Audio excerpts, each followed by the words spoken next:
Chart pattern, support resistance, ICT, क्या हम इनसे प्रॉफिटेबल बन सकते हैं? कभी भी नहीं। अगर इन सब चीज़ें से प्रॉफिटेबल बन सकते तो आज 95% जो लोग लॉस में हैं कभी भी लॉस में ना होते। बिना वक्त ज़ाया किए हम अपनी MT5 की स्क्रीन पर चलते हैं। इस वीडियो में मैं बस आपको थोड़ी सी ट्रेड दिखाऊंगा और नेक्स्ट पार्ट में हम आपको इस स्ट्रेटजी का पूरा रिव्यू करेंगे कि हम इसमें क्या फॉलो करते हैं और किस टाइम पे फॉलो करते हैं। अब देखो, ट्रेडिंग में आपको कभी भी कोई भी रोड मैप नहीं मिलेगा, ये रोड फॉलो करके आप इसमें प्रॉफिटेबल बन सकते हो। इसीलिए मैं आपको अपनी MT5 की स्क्रीन पे लेके आया, ना कि मैंने आपको स्क्रीनशॉट दिखाऊं और ट्रेडिंग व्यू पे जाकर बस पैनल लगा कर आपको दिखा दूं। ये MT5 में और मैंने लाइव ट्रेड ली हुई हैं ये सभी। ये आपको इसीलिए स्क्रीन रिकॉर्डिंग कर रहा हूँ, ना कि आपको स्क्रीनशॉट दिखा रहा हूँ। अब ये एक ट्रेड है, मैंने 10 पिप का ऐसा लिया है और 30 से 35 पिप बुक किए हैं। अब देखो कि आपको ट्रेडिंग में आपके रूल्स आपको प्रॉफिटेबल बनाते हैं, ना कि आपको एक स्ट्रेटजी मिल जाती है। अब स्पोर्ट रेजिस्टेंस किसको नहीं आता? आईसीटी किसने नहीं सीखी हो? 95% जितने भी बंदे हैं ना, कोई 70% ने आईसीटी सीखी हुई है, लेकिन फिर भी वो लॉस में है। क्यों लॉस में है? क्योंकि उनके पास कोई रूल्स नहीं है, उनके पास रिस्क मैनेजमेंट नहीं है, उनके पास मनी मैनेजमेंट नहीं है, और उनके पास कोई प्लान नहीं है कि हमने ट्रेड कब लेनी है, कहाँ पर लेनी है। अब मैं एक स्कैल्पर हूँ, आप मेरी ट्रेड देखें, स्कैल्पिंग में मैंने कितनी कम ट्रेड ली हैं। मैं आपको 2-3 वीक्स की ट्रेड दिखाता हूँ कि कितनी कम ट्रेड और कितने टाइम में मैंने ली हैं। अब ये एक दिन का मेरा पैनल है, पूरे दिन की ये दो ही ट्रेड है। अब पहली ट्रेड लगाई और 7-8 पिप का ऐसा लग गया। फिर क्या भाई, हर किसी के ऐसा लगते हैं, ये नहीं कि मेरे ही लगते हैं या किसी के नहीं लगते, जितना भी बड़ा ट्रेडर है ना उसके ऐसा लगते हैं। और दूसरी ट्रेड में सेट बी निकल गया, उसकी वजह सेट बी के बाद देखो ऐसा नहीं निकला और 100-150 पिप आया। लेकिन जब मेरा रनिंग प्रॉफिट जो है 30-35 पिप होगा तो फिर मैं एसएल बुक नहीं करूंगा, फिर मैं सेट बी बुक करूंगा। अब ये जो ट्रेड है, अब जहां से लगाई है वहीं से ऊपर है। ना तो मेरे पास कोई एजेंसीज का डाटा था, ना कुछ, बस लोगों के माइंड के साथ खेला हुआ है। अगर आपको मैं नेक्स्ट वीडियो में सब कुछ सिखाऊंगा, M5 में 5 मिनट के चार्ट में जाकर और 1 मिनट के चार्ट में, मैं दो ही चार्ट देखता हूँ और कोई चार्ट नहीं देखता। अब देखो 5-7 पिप का एसएल है, मैंने 40-50-60 पिप बुक किए हैं। रिस्क मैनेजमेंट मेरा बहुत ठीक है। अब मुझे ये नहीं पता कि बाद में ये 200 पिप ऊपर गई है या 300 पिप ऊपर गई है, उससे मुझको कुछ लेना देना नहीं। लेकिन ये है कि मैंने 1/7 से 1/8 कर लिया है।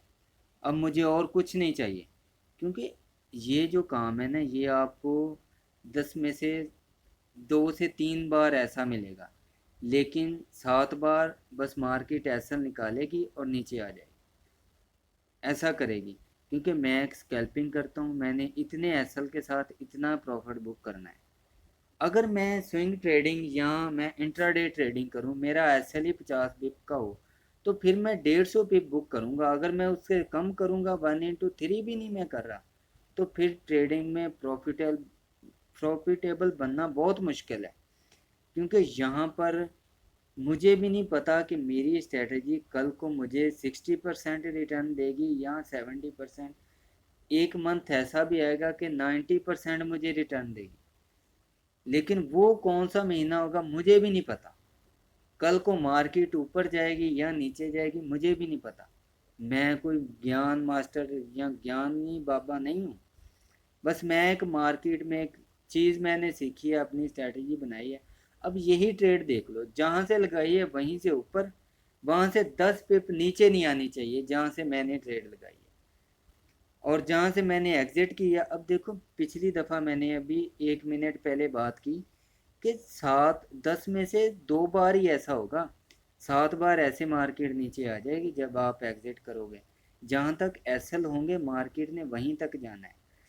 अब देखो कि ये ट्रेड है, 25 पे पा रहे हैं मुझे, बाद में मैं एसएल बुक नहीं करूँगा, मैं सेट भी निकालूंगा।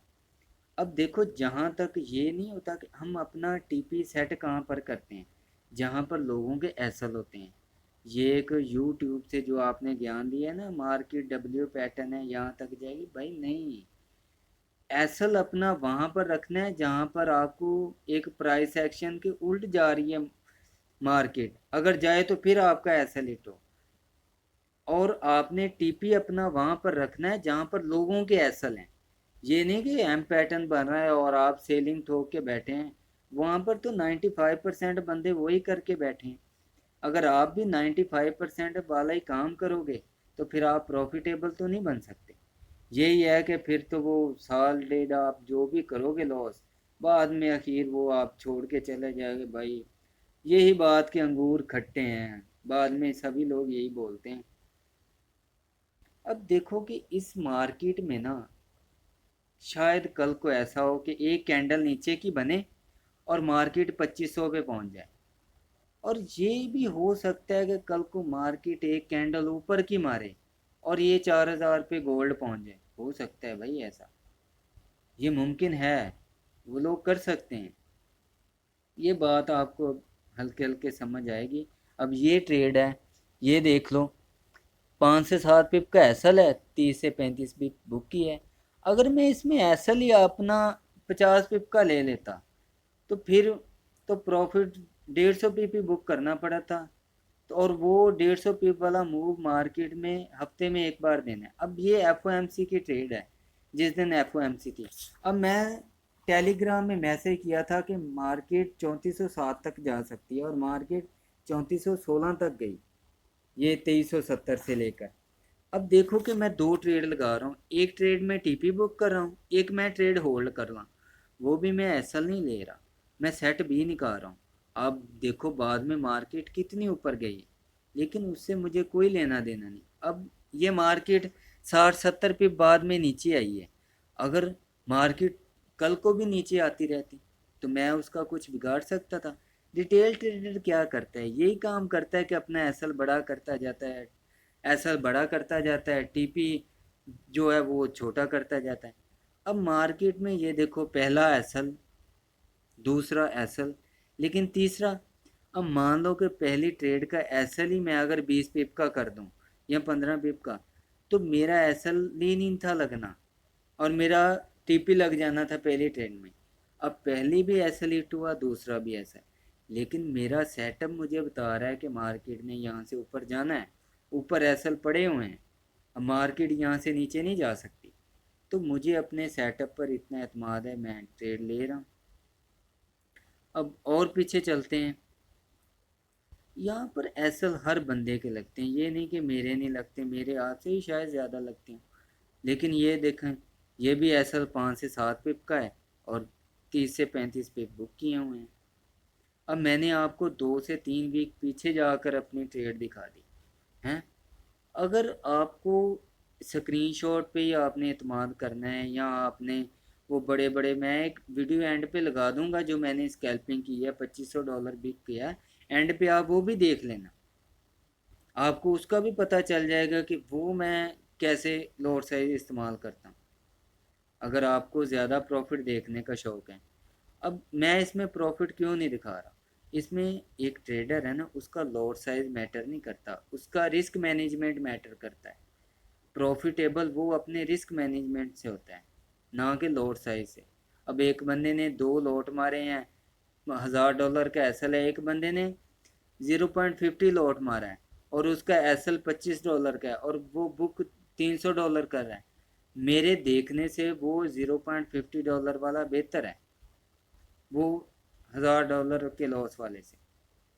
क्योंकि अगर आपको रिस्क मैनेजमेंट, मनी मैनेजमेंट आ जाए ना, तो आपका 50% जो ट्रेडिंग रूट है ना वो क्लियर हो जाता है। और पहले क्या बंदे करते हैं, ये दोनों ऐसे लगे कि पहला जो 2 साल होते हैं लोग ये सीखने की तरफ नहीं आते। ट्रेडिंग एक शॉर्टकट है, लोग इसमें भी शॉर्टकट ढूंढ रहे होते हैं। अगर आप शॉर्टकट में भी शॉर्टकट मारोगे ना तो फिर तो वो काम नहीं बनेगा। बाकी इसमें 95% बंदे लॉस करते हैं। क्यों करते हैं?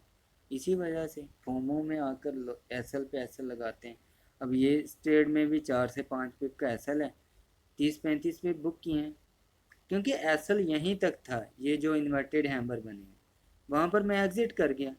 बाद में मार्केट ऊपर गई है तो ये नहीं कि 10 में से 1-2 बार ऐसे जाएगी, लेकिन आपने देखा कि 7 बार वहीं से नीचे आ जाएगी, क्योंकि जहाँ तक